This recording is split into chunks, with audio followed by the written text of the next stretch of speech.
ইংরেজি নাটকের যে ইতিহাস সেটা আসলে সাধারণ কোনো ইতিহাস না, এটা নিজেই যেন একটা ৫ অঙ্কের নাটক। মানে এর উত্থান, স্বর্ণযুগ আর পতন সবকিছুই যেন মঞ্চের জন্যই লেখা। আচ্ছা, কিভাবে গির্জার প্রার্থনা থেকে শেক্সপিয়ারের জন্ম হলো? আর কেনই বা সেই সোনালী যুগের ওপর হুট করে পর্দা নেমে এলো? চলুন সেই রোমাঞ্চকর গল্পটাই আজ জেনে নেওয়া যাক। আমরা যখন শেক্সপিয়ারের কথা ভাবি তখন আমাদের চোখের সামনে কি ভাসে? গ্লোব থিয়েটার, তাই তো? কিন্তু কখনো কি ভেবে দেখেছি এই থিয়েটারের ধারণাটা আসলে এলো কোথা থেকে? এর উত্তরটা কিন্তু আমাদের বেশ অবাক করে দেবে। আমাদের সবারই হয়তো মনে হতে পারে এর শুরুটা কোনো জমকালো নাট্যশালা থেকেই হবে, কিন্তু সত্যিটা হলো এর উৎসটা ছিল এমন এক জায়গায় যা আমরা হয়তো কল্পনাও করতে পারি না। অবিশ্বাস্য হলেও সত্যি, ইংরেজি নাটকের জন্ম হয়েছিল গির্জার প্রার্থনার ভেতর থেকে। আর এখানেই কিন্তু আমাদের গল্পের প্রথম অঙ্ক শুরু হচ্ছে, কিভাবে উপাসনা থেকে জন্ম নিল বিনোদন। একবার ভাবুন তো, এমন একটা সময়ের কথা যখন প্রায় কেউই পড়তে জানে না। তাদের কাছে বাইবেলের মতো জটিল গল্পগুলো পৌঁছে দেওয়ার সেরা উপায় কি হতে পারে? গির্জার যাজকরা একটা দারুণ বুদ্ধি বের করলেন, জীবন্ত ছবি বা ট্যাবলো। ল্যাটিন ভাষায় অভিনয় করে বাইবেলের বিভিন্ন ঘটনা দেখানো হতো। এর একটাই উদ্দেশ্য ছিল ধর্মীয় শিক্ষা দেওয়া। কিন্তু এই নাটকগুলো এতটাই জনপ্রিয় হয়ে উঠল যে গির্জার ভেতরে আর জায়গা হচ্ছিল না, তাই সেগুলো বেরিয়ে এলো একেবারে শহরের চত্বরে। সাধারণ মানুষের জন্য ল্যাটিন ভাষা বদলে এলো স্থানীয় ইংরেজি, আর যাজকদের জায়গা নিল শহরের ব্যবসায়ী গিল্ডগুলো। দেখতে দেখতে যা ছিল ধর্মীয় উপাসনা তা পুরোপুরি বিনোদনে বদলে গেল।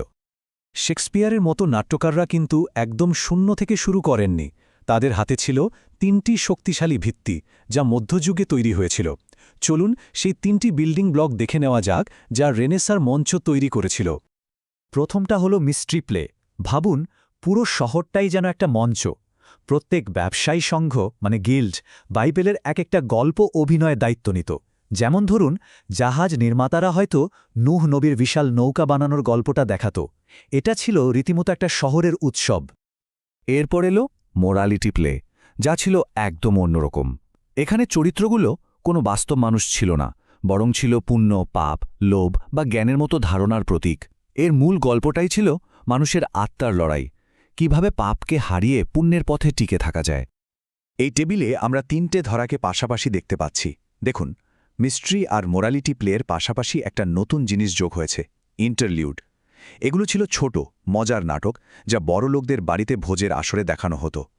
আর এটাই ছিল ধর্ম থেকে বেরিয়ে এসে পুরোপুরি বিনোদনের দিকে নাটকের শেষ লাফ। আর এখানেই একটা দারুণ ব্যাপার লুকিয়ে আছে। মোরালিটি প্লের ভাইস নামের যে শয়তান চরিত্রটা ছিল, সে ছিল খুব ধূর্ত আর হাসি খুশি। দর্শকরা তাকে খুব পছন্দ করত। বিশ্বাস করবেন, শেক্সপিয়ারের সব বিখ্যাত ভারদের জন্ম কিন্তু এই ভাইস চরিত্র থেকেই। বলা যায় সে ছিল তাদের গোপন পূর্বপুরুষ। এরপর এলো ১৬ শতাব্দী, আর নাটকের জগতে একটা বিপ্লব ঘটে গেল। পুরনো সব কিছুকে পেছনে ফেলে জন্ম নিল পেশাদার থিয়েটার, মানে যে থিয়েটারকে আমরা আজ চিনি। এই বিপ্লবের পেছনে ছিল ৩টি বড় কারণ। একদিকে পণ্ডিতরা নতুন করে রোমান নাটকের কৌশল শিখছিলেন। অন্যদিকে লন্ডনের শাসকরা নাটক নিষিদ্ধ করায় বাধ্য হয়ে শহরের বাইরে জন্ম নিল প্রথম স্থায়ী থিয়েটার। আর সবশেষে একদল শিক্ষিত তরুণ লেখক কলম ধরলেন, যাদের লক্ষ্যই ছিল পেশাদার নাটক লেখা। এই তিনের মিশ্রণেই মঞ্চটা তৈরি হয়ে গেল। এই শিক্ষিত তরুণ লেখকদের দলে এমন একজন ছিলেন যিনি একাই নাটকের ভাষাকে বদলে দিয়েছিলেন। তার নাম ক্রিস্টোফার মার্লো।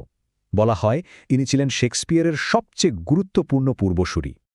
স্বয়ং বেন জনসনও মার্লোর লেখনীকে বলতেন মার্লোজ মাইটি লাইন, মানে মার্লোর শক্তিশালী পংক্তি। আর এটাই ছিল তার জাদু। তিনি অমিত্রাক্ষর ছন্দকে এমন এক শক্তিশালী রূপ দিয়েছিলেন যা দিয়ে আবেগ, রাগ আর উত্তেজনা সবই প্রকাশ করা যেত।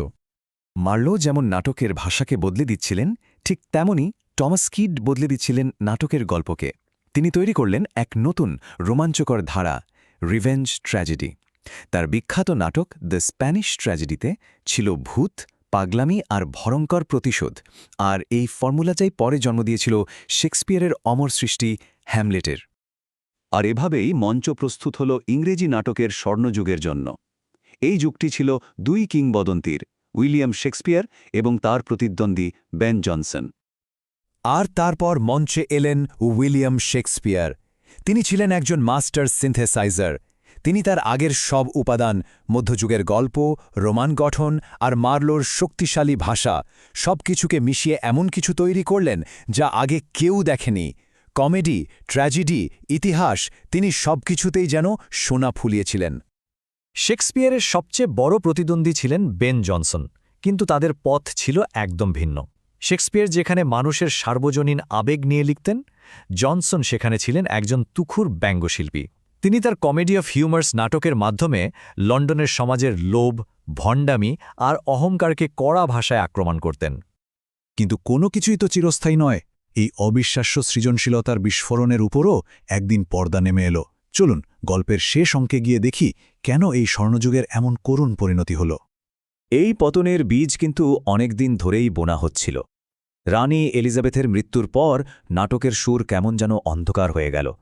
আস্তে আস্তে থিয়েটারও দুই ভাগে ভাগ হয়ে গেল, ধনীদের জন্য একরকম আর সাধারণদের জন্য আরেক রকম। এর সাথে যোগ হল রাজনৈতিক অস্থিরতা আর সবশেষে গৃহযুদ্ধ।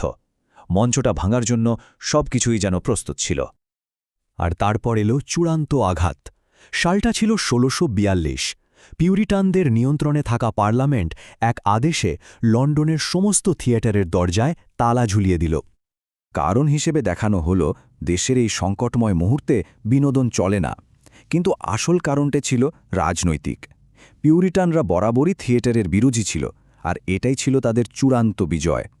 এক কলমের খোঁচায় ৫০০ বছরের এক গৌরবময় অধ্যায়ের ওপর জবনিকা নেমে এলো। শেষ করার আগে একটা প্রশ্ন রেখে যাই। ১৬৪২ সালে যখন থিয়েটারের পর্দা চিরদিনের জন্য নেমে এলো, তখন হয়তো কত না লেখা হ্যামলেট বা ম্যাকবেথ আতুরঘরেই হারিয়ে গেল।